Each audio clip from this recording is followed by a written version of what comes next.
gentlemen, this is Mrs. Raynetta Frazier, and the background on this is that we have 63 students under your jurisdiction. It has been the board's pleasure to require that each school have at least 2 instructors. Now, because if someone's sick one day and you do not have an instructor and the hours go unattended, Ms. Frazier has a question because they have a little trouble acquiring a second instructor. Sherry, would you like to explain the instructor provision? The instructor provision is in legislation, so it was a requirement set by the legislature that you have to have at least 2 teachers on every campus. But beyond that, the student-teacher ratio is 1 to 20. So even if you have 20 or less students, you're still required to have 2 instructors, as Mr. Young said, because even if you have less than 20 students, you may have some in the classroom, some on clinic floor, those sorts of things. So it takes at least 2 people to supervise that. And if one person is out ill, there needs to be at least 1 person available for those hours. But it is a requirement that's set by the legislature, not by the board. So yes, ma'am, this time go right ahead. Right, so the school system is in agreement with the 20 students. We don't have to schedule it more than 20. But what I did was I thought we were supposed to have, we could have 20 per class, because I have an AM session, I have a PM session. So when it was brought to my attention, once we had 25 students, because this is first year, and I don't know how long that we had 25 students. So, and every year about December, we have some of the students drop. So I guess that's why we took 25 or whatever. We didn't think it was a problem, which in December it did drop to 20. But my biggest issue was needing a senior instructor, which I am. And we had 2 instructors, but one instructor only had like 3 students for the whole school year. So the school board questioned that, and they were like, you know, if I was able to cover everything. I was able to do all the paperwork, take care of the students, teach, instruct, bring them to state board, and for the last 5 years I had perfect attendance. So I thought maybe, I mean, I didn't know I was in violation until this year when I received something saying in 30 days you have to have another instructor. That wasn't something, because it's not a private school. I can just hire somebody. I can't hire or fire anybody. So when I brought it up, it was like they would rather get rid of the program pretty much than to have an instructor to have 3 or 4 students in the classroom for an entire school year. I mean, they really, I'm already fighting with the Board of Education because they're saying that cosmetology is not a career. So I have to take a class, you know, a micro enterprise class to make my class relevant. So we're fighting with that. So to tell them that you need to hire an instructor just to oversee, well, you need to hire another instructor for me to oversee, I guess. I don't know what they're going to do about that. So come August, I don't know if they're going to shut the program down or whatever. But for the last 5 years, I've been doing it myself without any problems. And because Josephine is our instructor, our inspector, she's come to the school often and I have never been in violation ever for anything, paperwork or anything. But I did get in touch with the instructor that retired, but she was forced into retirement. She was willing to substitute if I needed it. And another lady, I called for a job. She actually called the wrong number. And she was willing to substitute as well. She's a licensed instructor as well, but I don't even really know what to do. I don't know if you're going to close the program down or they're going to close the program down. And, I don't really know what to do. I've been doing.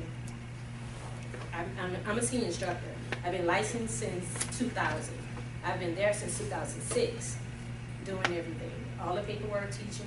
I bring my students to state board. They're passing. They're getting their license. So, I really don't know what else I could do right now. A little bit more background. The requirement to have at least 2 instructors became law in 2010. this school, as I appreciated, which you can correct me if I'm wrong, you're in a public school, high school. K through 12, a high school. Right. And do you have a clinic floor, or you Yes. just teach in theory? Yes, all of that is, I teach theory and clinical practical. We have, it's 3 classrooms actually, but they're all adjoining together. And we have stations inside the theory classroom as well. Plus we have labs, and it's pretty big.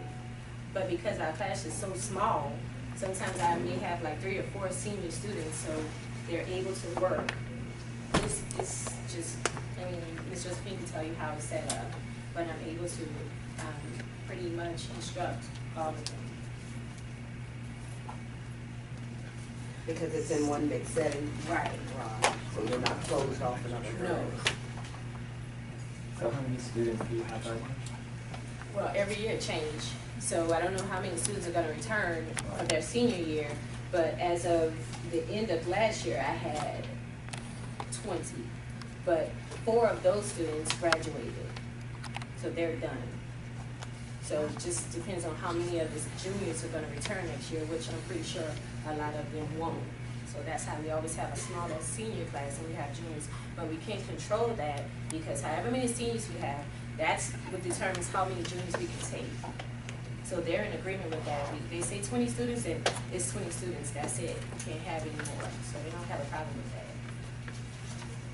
And this is just daytime classes, correct? Right, I have, the first session is from 7:15 to 10:15, and from 11:30 to 2:30. And in their senior, I have the same class from August to May, but in from January to May, I was able to work it out with their counselors at the schools to schedule them all day. The seniors can come all day. They were able to have early release, but instead of getting early release, they added my school so they can come all day, so they can practice and So they can actually their get hours. the $1,500 Right, to test? right. Because it changed, the state changed the diploma. We have a career diploma and we have a regular. So now they don't have that many credits, they don't need that many credits. So they're able to take my class all day instead of an early release. And I would sure hate to see the program ended, you know. It's just so, so many kids don't know what they wanna do, they can do that while they're still in school. They don't have a cost at it at such an early age.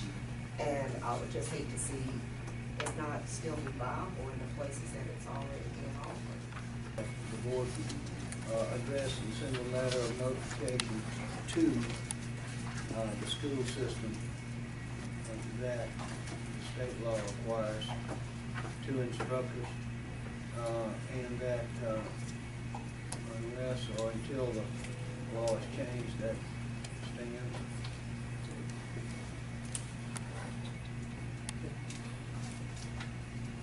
I personally think that's a good idea, because we can't go against the law. If we give them notice now, if Yeah. it's a school year, maybe they can work something. Right. Yeah. they're pushing any little thing they wanna just, we're the only school in the whole parish. We're the only cosmetology class. They shut every other one down in our area. They have one at Landry Walker, and I heard that they were gonna shut that down and implement a choir class. So, I mean, they're not respecting it as a career at all. And I'm really fighting to keep it. I have a class in July I have to take to get another certificate, micro enterprise, just to teach, cosmetology, for them to recognize it as a career. So I don't really see them, they don't have a problem shutting down programs, because we had 25, now we have 10.